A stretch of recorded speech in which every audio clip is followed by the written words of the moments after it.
Jos oot hyvä poliisi ja tiedät mitä haluat, niin haluat ettei kaikki aina oo niin reilua.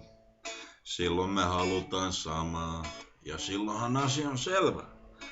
Haluamme että on oikeus ja kohtuus kaikessa. Fadderullalle.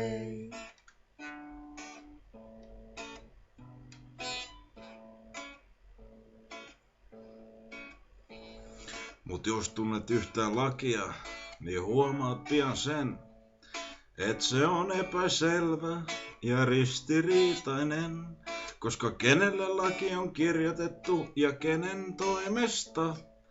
Katoppa putkan lattiaa ja kysy uudestaan. Fadderullalle.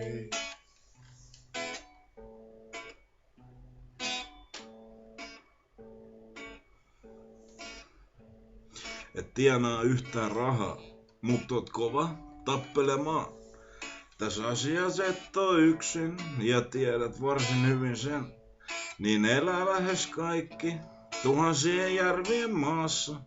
Kumman puolella seisot, sitä aina tiedä, että fadderullalle.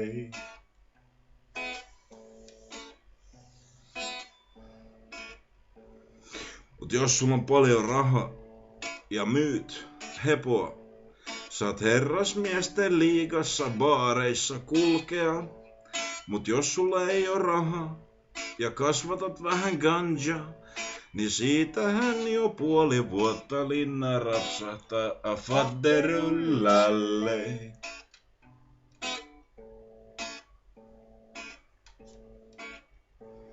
Sä kävelet pienen pamppuskaa ja siinähän onnistutkin.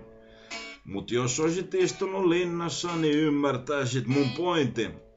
Koska jos oot istunut linnassa, niin vaihdat tyyliä.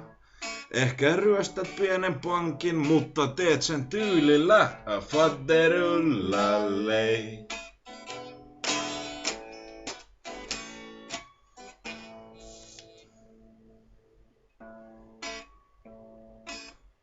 Eikö vaan?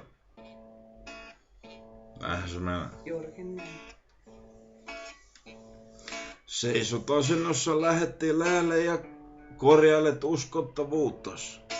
Kohtelet ihmisiä kuin eläimiä ja jaat oikeudenmukaisuuttas. Mut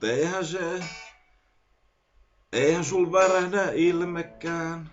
Eikä se oo ihmekään, kun valta on sekoittanut sun pään ja vienyt järjen mennessään. Fadderullalle.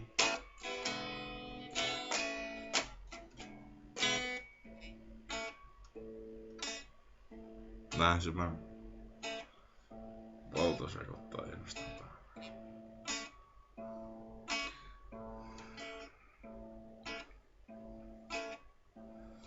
Mut jos olisit se mies kuka oot, niin tekisit kai näin. Kun näkisit poliisin pamputtavan hipin näköä päin, niin heittäisit sen linnaan ja numeroisit sen. Saisit vaihtaa työpaikkaa, mut väliäkö sen fadderullalle?